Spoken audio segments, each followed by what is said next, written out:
put down 3 colors randomly and blended my heart out.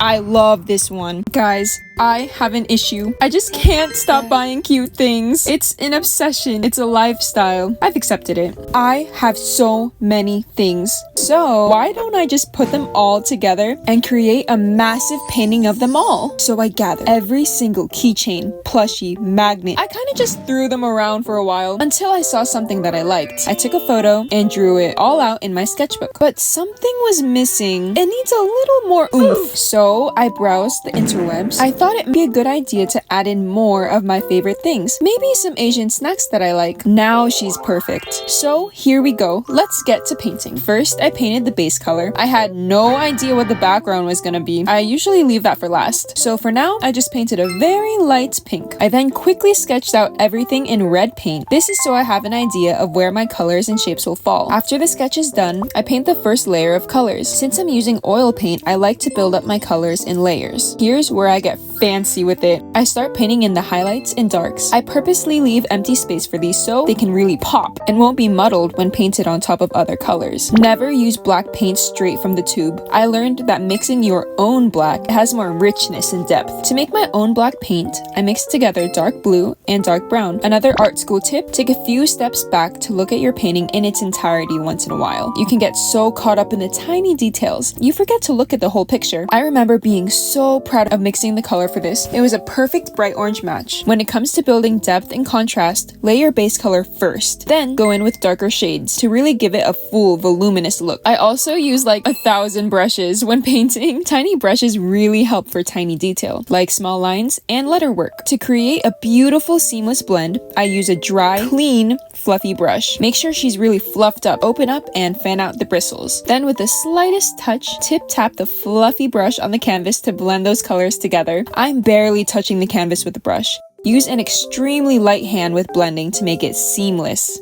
I tend to save highlights for last. Make sure to use clean, unsoiled brushes when picking up light colors. You want your whites to be white, so make sure it doesn't get dirtied by other colors. Okay, Pom-Pom with no eyes is actually terrifying. This genuinely frightened me. Let me give this poor man some eyes immediately. Much better. He is so cute. Little time-lapse here. I wish I can time-lapse painting in real life. It would save me so much time for real. Here I am turning a 3-month painting into a 10-minute video. Cinema roll. At first, I wasn't sure how to make him look really soft and fluffy. I just ended up using lots of blending and really light blue colors. In terms of contrast, I used the dark blue very sparingly, only in the tiniest crevices where I thought it was necessary. Yakult. I loved blending this one. Same concept, light tippy tappies of the brush equals blending perfection. Painting lettering is actually so satisfying. I loved how this came out. When painting light objects that are warm, using cool tones for its shadows will give it a more realistic effect. For example, the color of this pom-pom is a warm yellow, so I'm using cool tone shades of blue and green for its shadows. Warm colors pop while cool colors fall back. For Animal Crossing, I'm going for a flat 2D style, unlike the other things that I've painted. So no blending, highlights, or contrast with Mr. Maple here. Oh, I loved painting this Pop Mart figure. It was so much fun to paint this tiny bear. Guys, when I tell you little details are important, they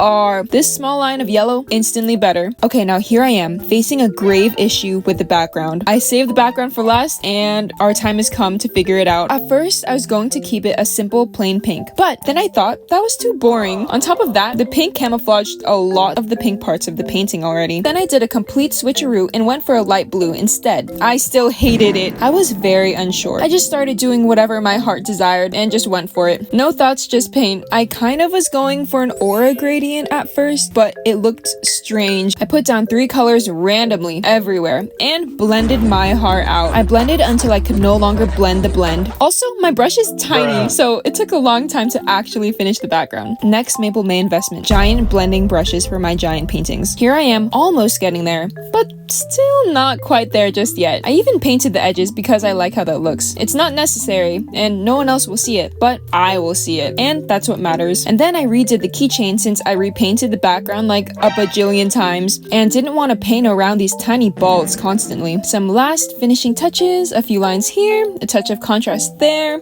and here's the final touch, the last drop of paint on my canvas. She is absolutely glorious. My top-notch pride and joy. Every new painting ends up becoming my new favorite. But when I tell you guys, I love this one. It's absolutely representative of me and everything I love wrapped up in a pretty little bow, all in one painting. I am very satisfied with how this came out. Now I'm surrounded by all my cute things and a giant painting of all my cute things. Thank you guys for watching. I love you all so much, and I will see you in my next video. Bye!